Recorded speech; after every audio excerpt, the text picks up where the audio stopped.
सन्माननीय व्यासपीठ, जरे सर, इथं असलेल्या माझ्या छोट्या मोठ्या बालमित्रांनो,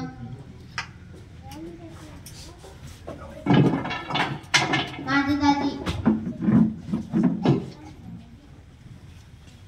UPSC क्लास 1 अधिकारी या परीक्षेत पास झालेल्या आहेत. त्यांचे जोरदार टाळ्या वाजवून हार्दिक अभिनंदन करू.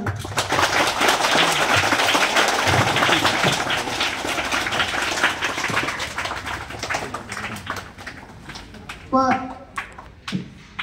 ही परीक्षा सोपी नसते, यासाठी खूप प्रयत्न करावे लागते. जसं मी सगळ्या परीक्षेत भाग घ्यायचो, आमच्या वर्गातले काही विद्यार्थी घ्यायचे. त्यासाठी काय करणं ते सोपं नसतं. मी वक्तृत्व स्पर्धेत भाग घेतलेला. त्यामध्ये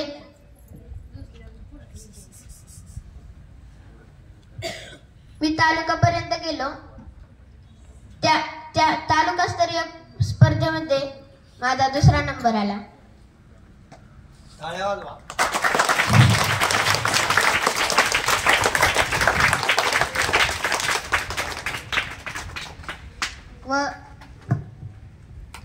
व जिल्हास्तरीय पर्यंत गेलो.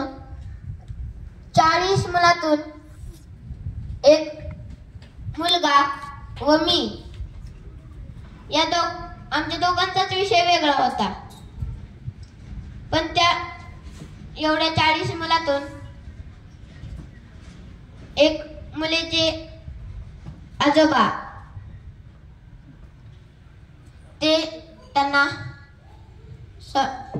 तेथे कोरडेवाडीला सोडायला आलते.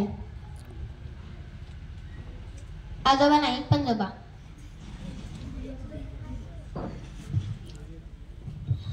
तिचे भाषण वृक्षारोपणाची गरजच आहे.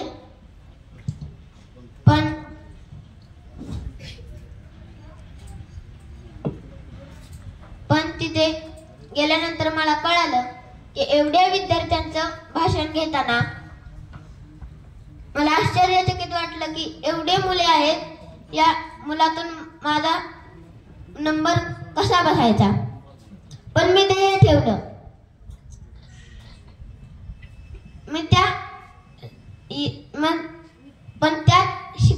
त्या शेवटपर्यंत गेलो आणि ऐन वेळेच्या विषयाला गावाचा बाजार.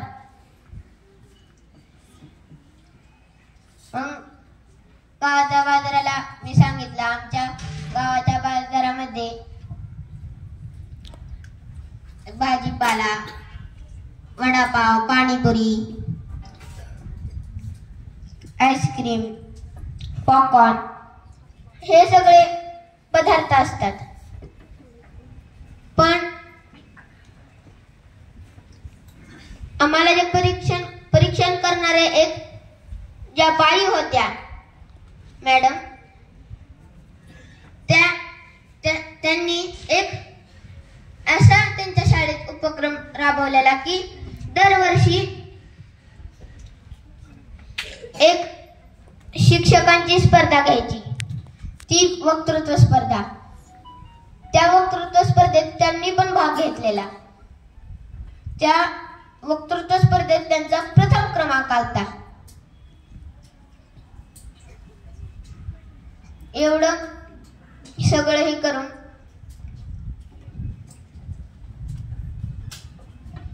एवढं कष्ट घ्यायला लागतं. जसं की कष्ट केल्याशिवाय स्वप्न पूर्ण होत नाही.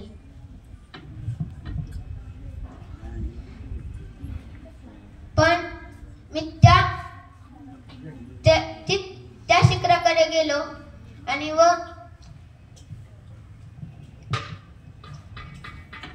पण माझा त्यामध्ये नंबर बसला नाही. पण मी ध्येय ठेवलं. अजून मी जवळचे जिंकत नाही तोवरच स्पर्धा चालूच असतात.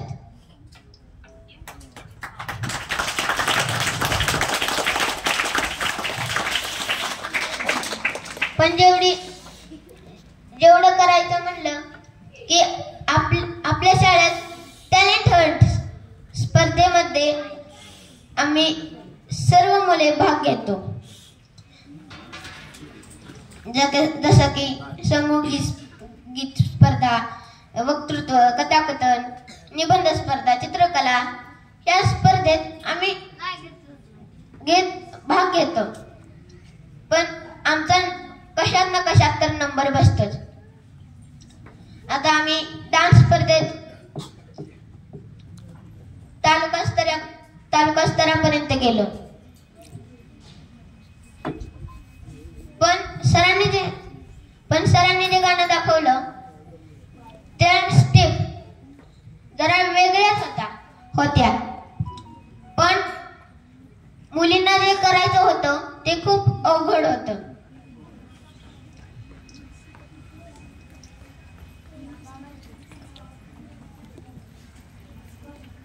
त्यामध्ये मुलींना एकावर एक 3 हंडे घेऊन नाचायचं होतं. पण त्यांनी खूप प्रॅक्टिस केली. प्रॅक्टिस करताना कधी त्यांचा हंडा पडायचा किंवा कधी नाही पडायचा. पण हे करताना एवढं कष्ट लागायचं की हे करताना किंवा हे करताना काय आपल्याला अनुभव येतात ते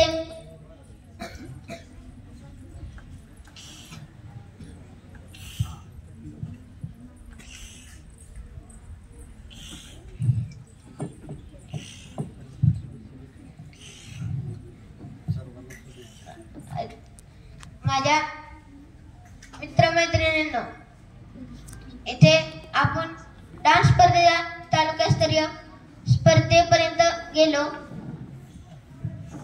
त्यासाठी मुलींना खूप मी अभिनंदन करतो.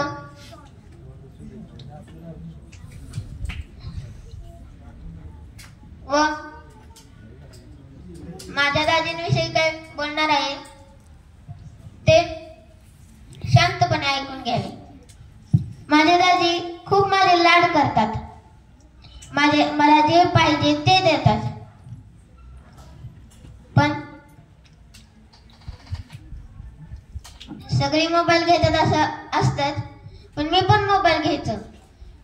दाजींचा घेतला की पप्पा येऊन खवळायचे मला, घेत जाऊ नको, कामाचं असतात त्याच्यात. मग मी काला करायचो, रडायचो.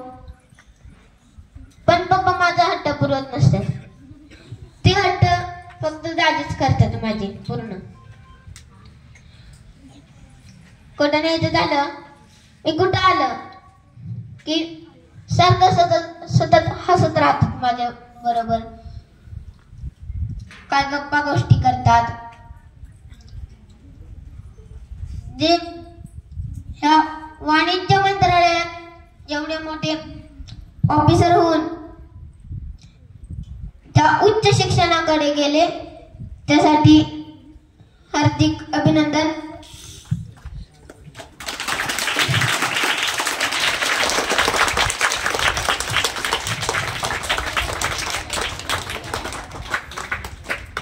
व हे तिथपर्यंत जाणं एवढं सोपं नसतं. दाजींना जॉब करता करता अभ्यास पूर्ण केला व त्यांनी काही इंजिनिअरिंग मध्ये काही ट्रॅक्टरचे पार्ट बनवले. बोलू दे की, बोलते चांगलं. बोल व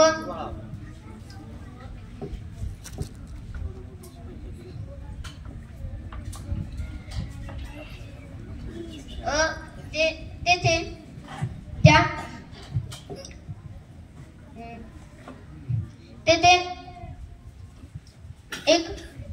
त्यांची कंपनी होती. तेथे दरवर्षी कुठले ना कुठले उपक्रम असतात. जसं की आम्ही एकदा त्यांच्या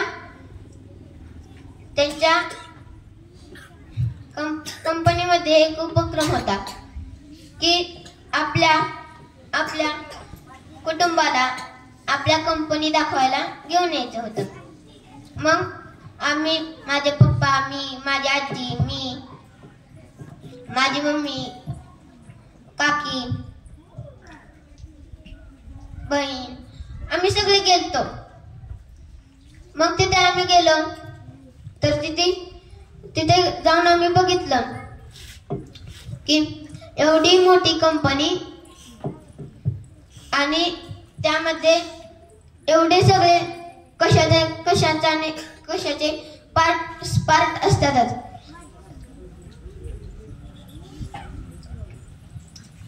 आम्ही दुसऱ्या मजल्यावर गेलो. तेथे चित्रकला स्पर्धा होती. तिथे माझ्या अंजली या बहिणीने तिचे हिरकणी कथा सादर केली. तेव्हा तिला एक तेलखडू व स्केच पेनचा बॉक्स मिळाला.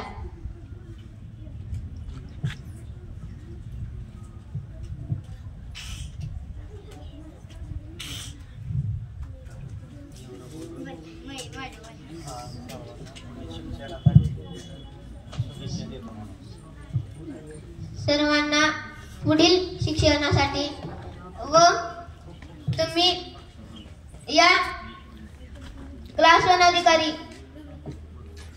असेच बनून राहा व पुढच्या शिक्षणासाठी मी तुम्हाला हार्दिक अभिनंदन करतो व माझ्या भाषणाला इथेच पूर्णविराम देतो. धन्यवाद.